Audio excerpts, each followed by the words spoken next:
Hello everyone and welcome to Politics Joe. I'm Ed, here with Ava, here to talk about a big day in Westminster. Yeah, a surprisingly big day. 4 select committees that were pretty important. We had Therese Coffey, she was in front of the Environment Select Committee, and we had Rishi Sunak in front of the Liaison Committee, and we had the former BBC chairman in front of the DCMS Committee. And also the Governor of the Bank of England. Yeah, Governor of Bank of England in front of the Treasury Committee. Yes. Yeah, that makes sense. That would, yeah. Yeah, it was a pretty big day. It's been select committee heavy. A lot was revealed, actually. Actually, a lot that we already knew. Yeah, I think but it's interesting when they say the quiet part's loud. Yeah. In some ways, isn't it? Yeah, and having confirmation about certain things. But should we play a clip?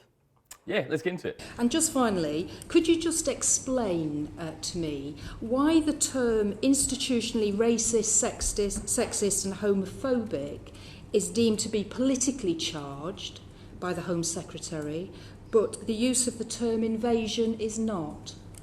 Is that not politically charged? Well, I mean, I think I addressed that previously anyway in PMQs the other day, but I think that the findings of the Kesia report are shocking, it's appalling, and it's right that action is taken by all those who have responsibility, whether that's the Met Commissioner or indeed the Mayor of London, who is, of course, the person with primary accountability politically for the Met to make improvements. Not legally, it's not politically charged using the word invasion.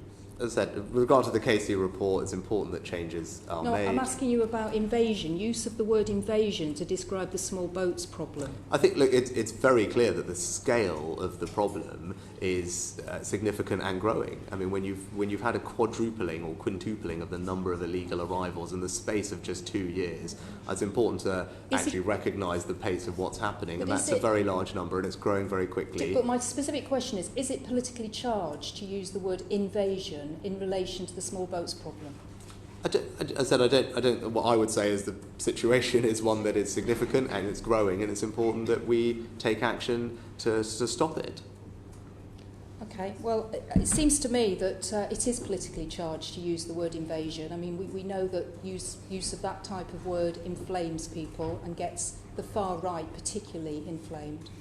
Well, I think actually what matters are actions, and I think what people want to see is that we're taking action to grip this problem. Doesn't it, Prime Minister? So, and I think that's what we're doing, whether it's with the legislation, it's that cooperation with the French, all the other things we're doing. I think what that demonstrates is action to grip a problem which is significant and growing. Okay, I think language matters, Prime Minister. Thank you. Is Diana Johnson, and she is sitting on a panel of MPs who were questioning the Prime Minister, and this happens several times while they're in office. It's basically an opportunity for a cross-party group of MPs to hold the Prime Minister to account. There she is asking him if Suella Braverman, the Home Secretary, is wrong to use the term invasion. And I would say yes. Yeah. Diana Johnson just really hits the nail on the head. Right? It panders to the far right. And if not the far right, it panders to kind of red meat Tory voters who, it comes back to they're trying to win a culture war, aren't they, to win the next election? It comes back to that. By describing these problems in such inflammatory language, it really riles up the emotions of the voters, making you more likely to think it's a much more serious issue, or an issue that's going to affect you day to day, if that's going to be at the front of your mind when coming to vote, isn't it? Which seems to be the Tory party's playbook.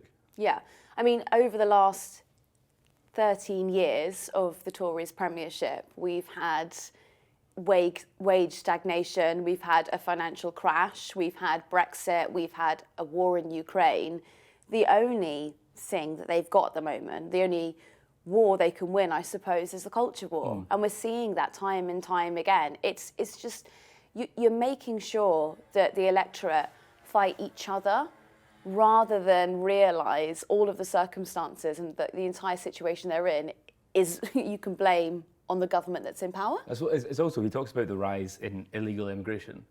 Well, it's all illegal if there's no legal routes. Yeah, absolutely. It's entirely self-inflicted. If you like, it's getting worse. And it's getting worse, and it's not as black and white as I think. I find in a lot of these discussions, people don't really seem to talk about people die like just crossing the channel. Like you and I were in Calais and Dunkirk we went to a refugee camp and we went to the beaches where people set off from, hoping to reach the channel, and we found like people's belongings that washed up on shore. Yeah. People talk about it in such Binary. or inhumane ways. Yes. There's a real lack of humanity at the discussion. It's all like talked about in terms of just policy rather than. Do you remember when we found that child's bracelet?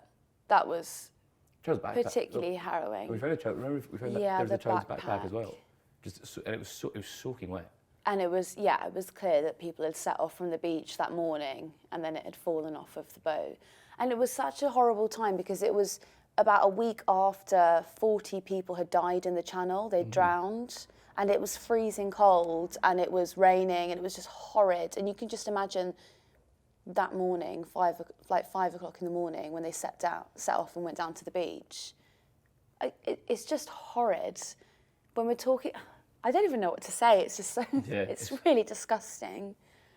All of the language and the narrative around it, we're not going to get to any kind of healthy solution or conclusion if we're not talking about safe routes. If there's not a way for people who are in Iraq, Iran, Afghanistan, Syria, if they're not allowed to apply via a safe route, we're always going to have people attempting to cross the channel. I mean, any fool can tell you that, right? It seems obvious. And then also, Caroline Noakes made a point in the same committee. Yeah. If you're a judge or an MP from Afghanistan, you could be airlifted out, or you could have been rescued in the fall of Kabul. But if you try and make your way on a small boat now, you'll be sent back, or you're deemed illegal. Is it right that an Afghan female judge or MP who arrives on a small boat should be treated differently to an Afghan female judge or MP who arrived here prior to this legislation? I think, again, rather than getting into cases, the point is we have to break the cycle of criminal gangs. We have to stop people dying when they are trying to make these dangerous journeys, and we've got to have a system which is fair for everybody. Fair for taxpayers, fair on those who emigrate here legally, fair on those who most need our help, and that means we have to have a system which says if you do come here illegally, having crossed through multiple safe countries on your way, then it's reasonable that we detain you and remove you to a safe alternative. Let's just forget, what are we doing here? We are making sure that people are looked after. They will be safe. That will either be in their home country, whether if that's appropriate for them, or Rwanda, or other alternatives down the line. That is a policy which is reasonable, it's fair, and will ensure that we can break the cycle of criminal gangs, continue to welcome refugees here who we want to provide that sanctuary for, and stop people dying needlessly. That is the system that we want to move to, and this is what the bill will deliver. I don't really know how must it feel to know that you're an illegal? Like, do you remember we were talking when we were in Calais? Do you remember that conversation we had about, imagine if we were here, suddenly Britain ceased to exist and we were rendered stateless. Where would you go? What do you do with your life if you just suddenly become someone who doesn't have a home? Can't speak French. Yeah. Can't speak. I suppose as well, that's the point people always make about, well, why don't they go to the first country they come to? And a lot of it is to do with, well, not a lot, but a part of it, I suppose, is they can't speak the language of the country. Yeah. Like, it'd be much easier for us to, well, there's an ocean in the way, but if we'd probably want to go to the US. Canada. Yeah, I'd want to be in an English-speaking country. Exactly. Yeah. I think people don't really relate or even try to relate to the problem, and I think that's really failing. Well, it's easier to just sort of go, well, they could just reside in France and it's not my problem, than it is to actually address the issue, isn't it? Should we watch another clip? Let's. This Windsor Agreement is meant to be a permanent arrangement. So won't Northern Ireland be perpetually locked into subjugation to EU law, making with the imposition of not only existing pre-Brexit laws in the single market, such as manufacturing goods, but also many new EU laws, which is blatantly, as a whole, inconsistent with a real union. Can you help with that? I find it very difficult to reconcile your passion for the union with the fact that EU law prevails to such an extent in relation to the single market and in Northern Ireland. They're just completely fundamentally inconsistent. Well, I think, as we've discussed this before, Bill, I think recognising that the Belfast Good Friday Agreement should be respected and the balance of it should be respected, and that means that there is, as I was clear from the outset, there is a small amount, 3% of EU law that does apply in Northern Ireland. But two things that to bear in mind when it comes to this issue of sovereignty. One is that because of the Stormont break, for new and amended EU laws, the institutions of Stormont, the people of Northern Ireland, actually will have the ability to have their say over those laws, and ultimately will be able to block them if they don't agree with them. But just to answer your point right at the beginning, it's important to remember that even in the original protocol, the entire thing is subject to a consent vote. And that, so any of this is only there with the overall consent of Northern Ireland. But what we've done with the Stormont break is make that more granular, so that for individual, rather than an all or nothing choice, on an individual basis, as new or amended laws come down the track, Stormont will be able to have its say and will be able to block them, the UK government. So I talked about this the last time, about sausage alignment. Yep. And about why Boris Johnson left his appearance in front of the Privileges Committee to go and vote against this Windsor framework. And the reason is it's the same as Sir Bill Cash's, who is also an arch Brexiteer. Yeah, he voted against the Windsor framework. Yes. And the reason is, quite rightly, as he said, if the EU were to change a certain rule on sausages, Northern Ireland would either have to change their rules and the UK would have to do so also, or Northern Ireland doesn't change their rules, and then that means they're now out of line with the EU.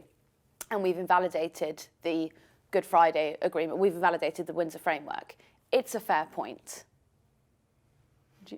I think it is a fair point. I think it's a charitable interpretation of Bill Cash's intentions. No, of course. I think, but intentions is different from.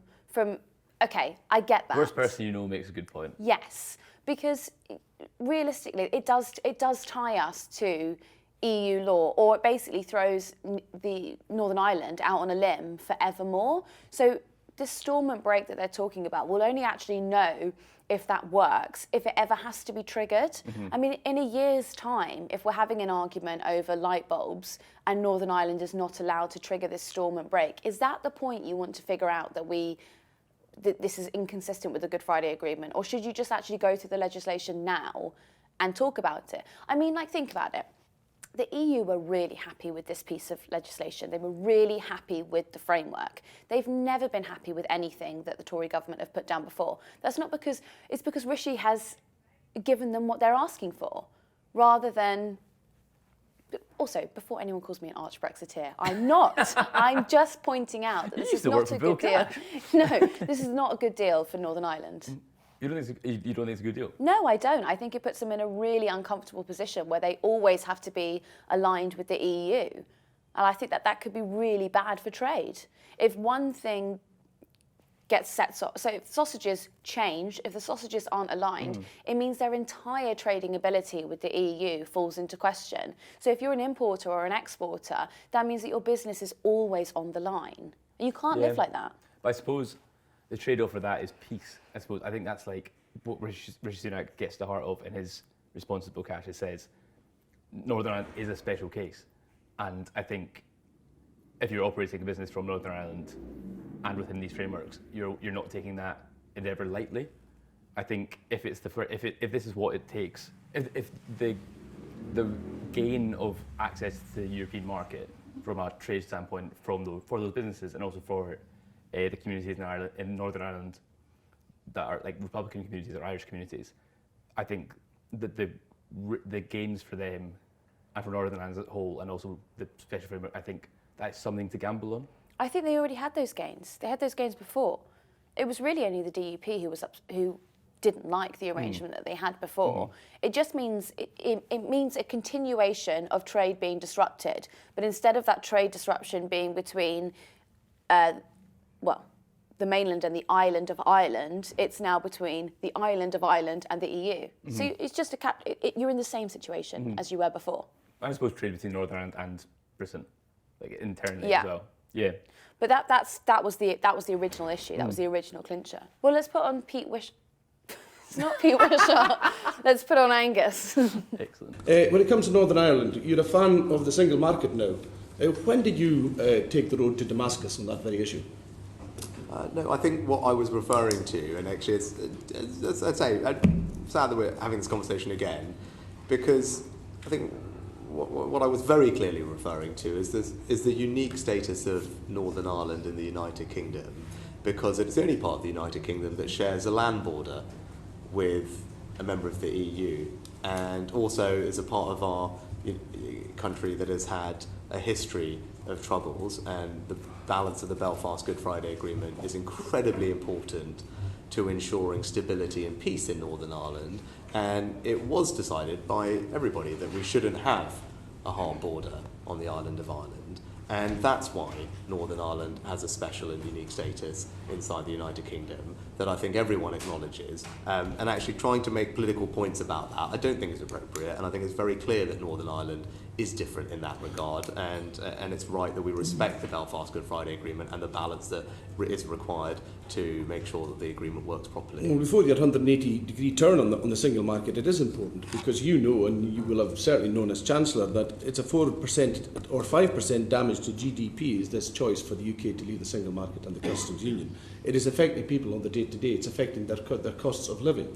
Prime Minister, if it's okay for Northern Ireland, and you say it's got a border with the European market, what about the south of England? It's 20 miles away by ferry. It's not far away by ferry.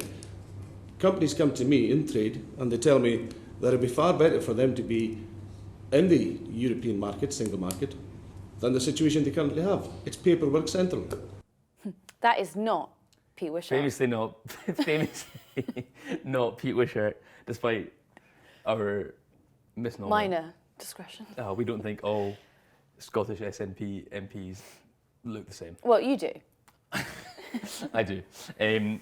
So Alex McNeil, they were talking about the virtues of the single market. I think there was some talk amongst SNP circles when the framework was proposed about why doesn't Scotland get this special treatment. I think that's quite a bad faith argument. Why? Well, it's because Scotland doesn't have a history of revolutionary armed struggle or conflict breaking out against. There's no risk of. I think Northern Ireland is such a special case and needs to be treated as such. No, but that doesn't mean it's not like sorry about the troubles. Here's a good trading agreement. I don't think it's sorry about the troubles, but there is we saw today the risk of terror has been raised in Northern Ireland, and I think that's a reality. I think the kind of equating the two, Scottish independence is not the same as Irish unification, and I think kind of comparing the two is quite bad faith. I think I don't think that's the argument he's making. I think SNP members or circles have made that. Right. I think it's a bad faith argument. I think he's saying or arguing the point that Scotland didn't vote for Brexit and Scotland are suffering. Their trade is suffering at a ridiculous level. I mean, it's full of fishermen for one point, and fishermen are one of the prime industries that have been affected since our exit from the EU. So I think maybe if you take the argument in that, well, why did Northern Ireland get access but we don't, when we didn't want to leave the European Union either, then I think it's fair. Yeah, I suppose it all comes down to whether you believe that Scotland should be in the UK or not. So food standards also came up during Therese Coffey's meeting at the Environment Select Committee. Should we watch that? Let's. If you would like more evidence, then I can certainly provide the statistics and the information. John Allen should provide the evidence of his assertions. When we have your responsibility, Secretary of State, not John Allen's. No, it's your responsibility to regulate the market. That's what the Agriculture Act of 2020 does.